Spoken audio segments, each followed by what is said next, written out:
Hello friends, जैसे कि आप सभी को पता है, जो भी मंथली 3B फाइलर हैं उनको अपनी 3B फाइल करनी है 20 तारीख, जिनकी लास्ट डेट है 20 फरवरी 2021। तो दोस्तों, आज का ये वीडियो हमारा GSTR 3B पे ही है। तो 3B आप सभी को कैसे फाइल करनी है इस वीडियो में हम देखेंगे, डिटेल्स में सीखेंगे। GSTR 3B हमें कैसे फाइल करनी है, न्यू प्रोसेस, ITC क्लेम कौन सा करें, 2B से करें या 2A से करें, ये सारे जो भी आपके प्रॉब्लम से क्लियर करते हुए चलेंगे। आप देख रहे हैं सॉफ्टटेक चैनल में, आप सभी का दोस्त रवि। जिन्होंने भी चैनल को सब्सक्राइब नहीं किया, सब्सक्राइब कर ले, बेल आइकन को प्रेस कर लें और वीडियो के एंड तक बने रहे। दोस्तों, क्लियर कर देंगे आपके सारे टॉपिक्स इस वीडियो में। जैसे आप पोर्टल पे आपको लॉगिन कर लेना है। पोर्टल पे लॉगिन करेंगे तो दोस्तों आपको आधार अथेंटिकेशन के लिए दिखाएगा, वो आपको कैसे करना है उसके लिए आपको लिंक में वीडियो दे देंगे। अभी हम अपना GSTR 3B फाइल करने के लिए चलते हैं दोस्तों। कैसे फाइल करना है और अपना ITC कैसे क्या क्लेम करना है दोस्तों, वो भी हम देखेंगे। सबसे पहले हम दोस्तों आपसे बात करेंगे पीरियड सेलेक्ट करने की। हम अभी जनवरी की 3B फाइल कर रहे हैं, तो हमारी 20 फरवरी 2021 लास्ट डेट है। ठीक है दोस्तों, जब हम 3B फाइल करेंगे तो सबसे पहले हमें दोस्तों 2A से या फिर 2B किस से हमें अपना ITC क्लेम करना है। ठीक है, तो 2A में हमें बिल्स हमारे शो हो रहे हैं। ठीक है, अभी 2A हमारा किस लिए है कि हम हमारे परचेज और ITC का जो हमारे सप्लायर्स से जिन्होंने हमें सप्लाई दी है, जिनसे हमने सप्लाई ली है, उन्होंने अपने इनवॉइसेस अपलोड किए हैं नहीं, इसको हम 2A से ही मैच करेंगे, अपना परचेज रजिस्टर और 2A।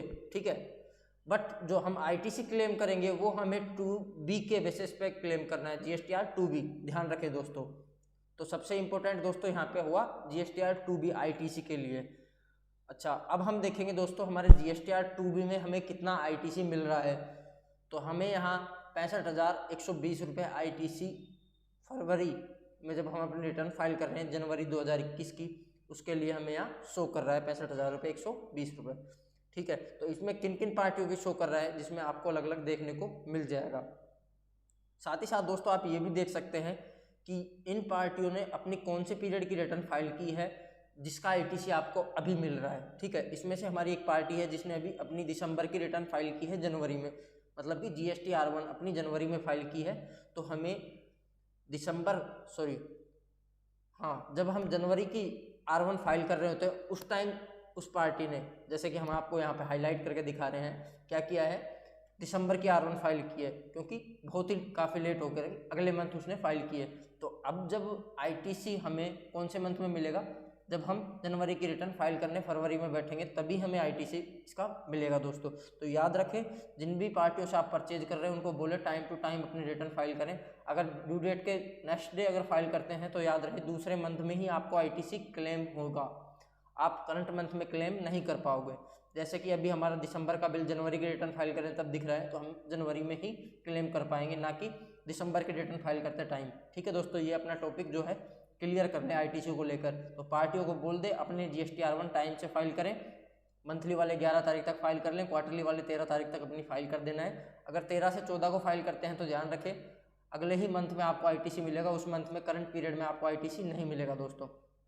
जैसे हमारे GSTR1 IFF GSTR5 पीरियड आपको दिखा रहा है कौन से पीरियड की इसने फाइल की है। तो हमारे दो बिल ऐसे हैं जो दिसंबर पीरियड के, जब हम जनवरी की रिटर्न फाइल करने बैठ रहे हैं तो हमें यहाँ शो हो रहा है। तो अभी जो दिसंबर का ITC है दोस्तों, जैसे कि प्रीवियस रूल्स चल रहे हैं, प्रीवियस रूल्स में हमने पहले क्लेम कर चुके थे, पर अब क्या हो गया है दोस्तों, करंट में जो ITC हमें 2B में पॉपुलेटेड हो रहा है वही ITC 2B से उठकर 3B में आने लगेगा।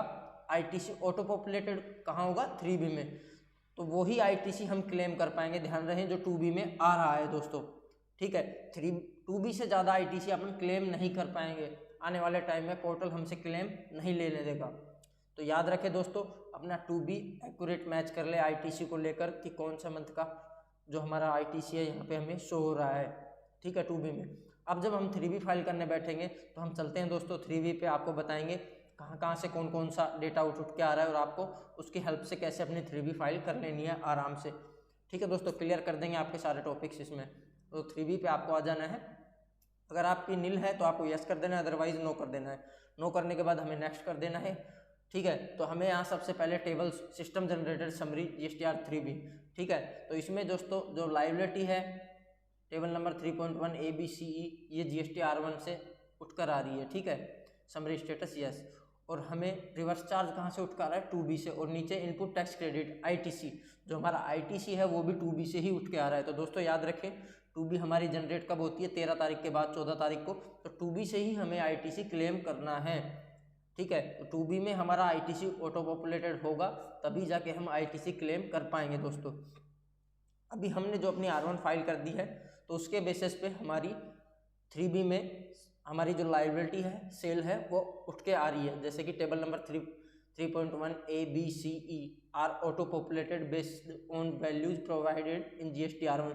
जो वैल्यू आपने GST R1 में प्रोवाइड करवाई थी वही आपको 3B में ऑटो पॉपुलेटेड होती हुई दिख रही है, ठीक है। जिसमें यह भी आपको टेबल नंबर 3 में हमने खोला हुआ है। टेबल नंबर 3 में ABC और DE, ठीक है। अलग अलग टेबल्स आपको यहाँ पे जितनी भी आपने अपनी R1 में शो की है वो आपको यहाँ से उठ के आ जाएगी।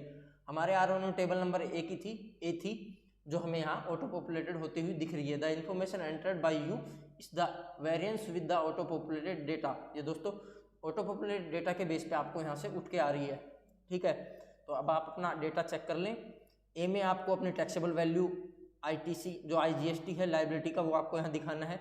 बी में आपको जीरो रेटेड सप्लाई, सी में nil rated exempt supply, D में रिवर्स चार्ज, और साथ ही साथ ए में आपको अपनी टोटल 3B का डेटा यहाँ पे दिखा देना है जो भी आपका था, ठीक है।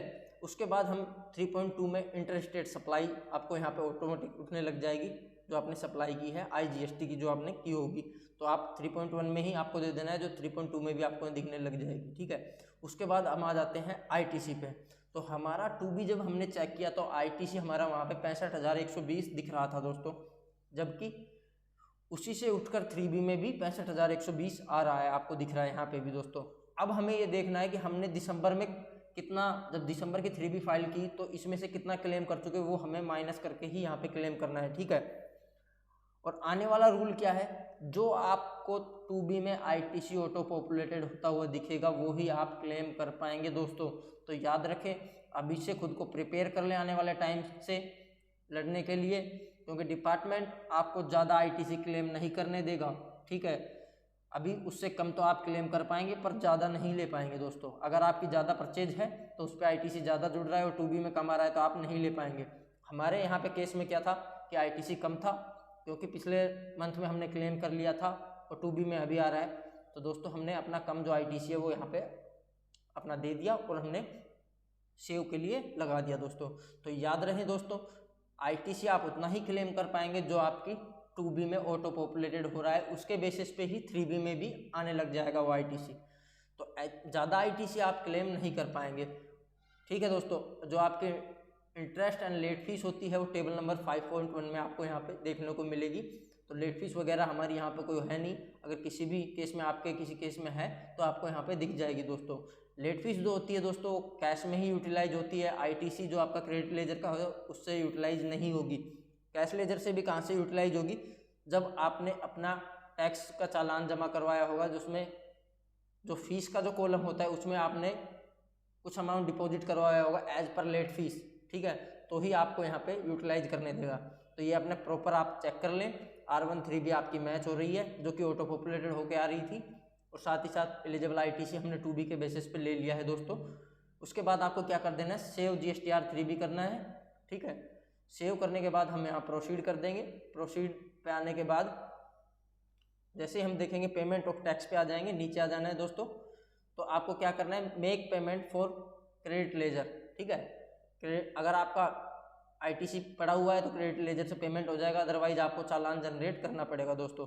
प्रोसीड टू फाइल कर देंगे। उसके बाद यहाँ पे हमें अथोराइज सिग्नेटरी ले लेना है, और जो भी DSC से फाइलर हैं DSC से कर ले, EVC से जो फाइल करते हैं, LLP और कंपनीज के लिए EVC से फाइल नहीं करने देते क्योंकि उनके लिए DSC कंपलसरी है, LLP और कंपनीज के लिए। बाकी जो भी जितने भी क्लाइंट्स हैं वो अपनी EVC के माध्यम से अपनी GST R1 3B या अदर कोई जो भी फाइलिंग करनी है उनको वो इजीली फाइल कर सकते हैं। दोस्तों यहाँ पे आपने देखा कि कैसे अपनी 3B फाइल करनी है और ITC आपको कैसे क्लेम करना है। तो ये जो भी आपके सारे टॉपिक्स थे वो क्लियर हो गए 3B में जो मंथली फाइलर्स हैं, ठीक है। अभी आपको कोई भी 3B के रिगार्डिंग कोई भी क्वेरी है तो आप यहाँ पे हमें कमेंट के माध्यम से बता सकते हैं। साथ ही साथ वीडियो अगर आपको अच्छा लगा दोस्तों तो एक लाइक ज़रूर से ज़रूर हमें दे दें और चैनल को भी सब्सक्राइब कर लें, ठीक है। और साथ ही साथ आपको बता दें जैसे कि दोस्तों अभी फरवरी का मंथ चल रहा है, जिन भी टैक्स पेयर्स ने अपनी GSTR-9 एनुअल रिटर्न 2019-20 के लिए अभी तक फाइल नहीं की है तो दोस्तों फाइल कर लें। चैनल पे वीडियो आ चुका है, काफ़ी टाइम हो गया मैंने डाले हुए वीडियो के हेल्प से आप अपनी एनुअल रिटर्न फाइल कर लें। अदरवाइज आपको कोई क्वेरी है उसके रिगार्डिंग तो आप हमें व्हाट्सअप कर सकते हैं या फिर कमेंट में भी बता सकते हैं, या हमने अपना मेल ID भी दिया हुआ है, उस पर आप हमें ईजिली अपनी डिटेल्स सेंड कर सकते हैं, हम आपकी प्रॉपर हेल्प करेंगे।